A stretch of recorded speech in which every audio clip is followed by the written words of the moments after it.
उसकी मखमली बाहें दर्द में भी बड़ा आराम दे रही थी, कि उसकी मखमली बाहें दर्द में भी बड़ा आराम दे रही थी।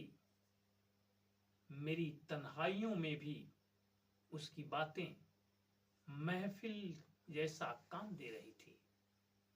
मेरी तन्हाइयों में उसकी बातें महफिल जैसा काम दे रही थीं, और वो बेशक निसार थी मुझ पर दिलो जान से, और वो बेशक निसार थी मुझ पे दिलो जान से, मगर उसकी धड़कन किसी और का नाम ले रही थी। नमस्कार, आदाब, सत श्री अकाल। मैं हूं समीर आयोग और आप देख रहे हैं रियल स्टोरी। आज की जो सच्ची घटना मैं आपको बताने जा रहा हूं, एक घटना अपने आप में एक अद्भुत घटना है, और ये घटना ऐसी है जिसका कोई नाम पता आप लोगों को नहीं दिया जाएगा, क्योंकि ये जो घटना घटी है वो एक मात्र कंप्लेन है, जो कि एक लड़की ने पुलिस में एक रिपोर्ट लिखवाई है, अपनी आप बीती बताई है। और ऐसी घटनाएं तो लगभग हर रोज हो जाती होंगी कहीं ना कहीं, लेकिन कोई सामने नहीं आता है इस बात को बताने के लिए, ताकि उसकी बदनामी न हो जाए, उसकी कोई ऐसी बात न हो जाए। लेकिन इस लड़की ने 5 फरवरी 2025 को पुलिस के पास आती है और आप बीती बताती है, एक लड़के के खिलाफ एफआईआर दर्ज करवाती है। तो कहानी यूं शुरू होती है कि एक दिन एक शादी समारोह में एक लड़का और एक लड़की गए थे। दोनों ऐसी जगह बैठे थे कि एक दूसरे की नजर एक दूसरे पे पड़ी, दोनों को अच्छा लगा, दोनों ने निगाहें मिला ली, फिर इशारे किए, फिर पास आकर बैठ गए, फिर बातें हुई, फिर नंबर का लेन देन हुआ, वहां से बातें स्टार्ट हो गई, कुछ मैसेज हुए, कुछ बातें हुई। कुछ दिनों बाद ही लड़के का एक प्लान था कि वो कहीं टूर पे जाने वाले थे अपने दोस्तों के साथ। कुछ लड़कियां भी थी, उस लड़की में ये भी शामिल हो गई। ये लड़की भी टूर पर गई, वो लड़का भी गया।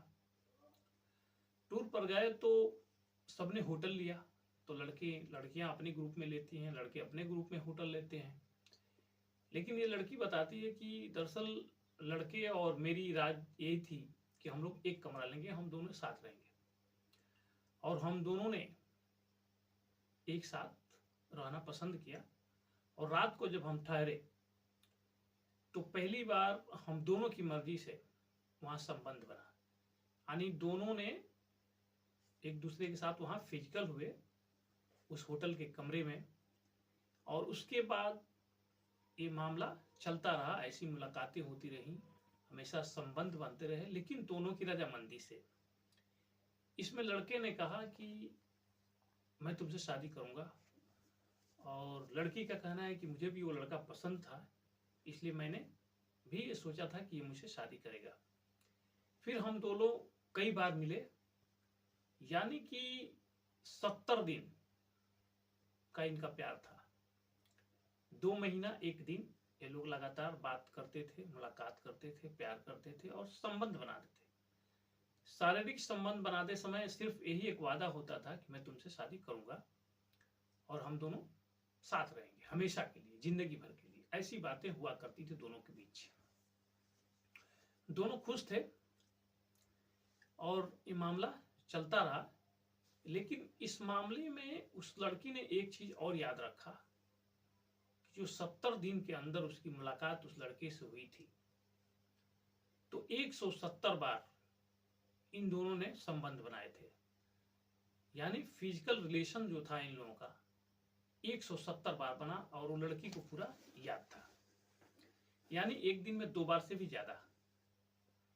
तो अगर रोज उन लोगों ने मुलाकात की और उस लड़की को ये सारा चीज याद है, उसने जब पुलिस को बताया तो पुलिस भी चौंक रही थी कि कोई अगर ऐसा किसी के साथ मिलता भी है तो इतना याद कैसे रख सकता है कि हमने इतनी बार उसके साथ संबंध बनाए या उसके साथ हम मिले। ये तो कोई काउंट करने की बात नहीं है, लेकिन फिर भी उस लड़की का आंकड़ा जो है पुलिस ने अपने उसमें भी नोट किया है कि 70 दिनों में 170 बार उसके साथ फिजिकल हुई लड़की। और उसका आप कहना है कि 70 दिन के बाद वो लड़का मेरा नंबर ब्लॉक कर दिया है इंस्टाग्राम पे, उसके मोबाइल भी बंद जा रहा है, मतलब उससे किसी तरह का कांटेक्ट अब बंद हो गया है। इसीलिए वो लड़की तंग आकर के 2 से 3 दिन उसने इस चीज को देखा, नंबर पे ट्राई करती रही, कहीं से भी मतलब उससे उसका संपर्क नहीं हो पा रहा है। और वो लड़की बहुत परेशान है कि आखिर वो कहाँ गया वो, क्योंकि वो जो लड़का था उसका कुछ आस्था पता नहीं था इसको, मतलब ये नहीं था कि उसका घर यहाँ है। बस उससे चलते फिरते मुलाकात हो गई, उसने इधर उधर बता दिया, फिर मुलाकातें हो गई, फिर वो मिलता रहा, कहीं किराए के कमरे में भी रहता था और कहीं होटल में भी। ऐसे मिलते जुलते ये समय जो 70 दिन का समय है ये बीत गया और लड़की के साथ ही धोखा हो गया। तो दोस्तों ये कहानी ये मैसेज देती है आप लोगों को भी कि किसी भी आदमी के साथ, मान लीजिए कि जब हम किसी से मिलते हैं, दोस्त बनाते हैं, उसके बारे में जब तक हम पूरी तरह से जानते नहीं तब तक उसके साथ कैसे अपना सब कुछ सौंप देंगे, उसके साथ जो है कैसे हम रातें बिता लेंगे।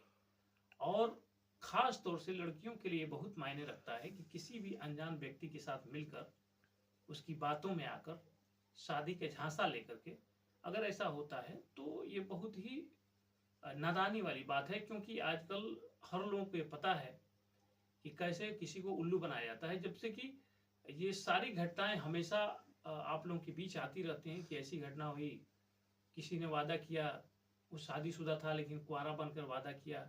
इस तरह की बहुत सारी घटनाएं मैं आप लोगों को बता भी चुका हूँ, लेकिन फिर भी लड़कियां भरोसा करती हैं सामने वाले पर और उसको धोखा मिलता है, जैसे इस लड़की को मिला। ऐसे बहुत सारे चेहरे हैं जिन्होंने धोखा खाया है और अपने आप को बर्बाद भी किया है, बहुत सारे लोगों की जिंदगी भी बर्बाद हुई है।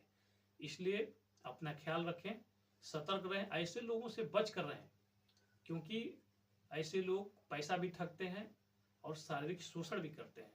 इसलिए अपना ख्याल रखें, अपनों का ख्याल रखें, कोई ऐसी जाल में न फंसे। सत्य में जयते। जय हिंद।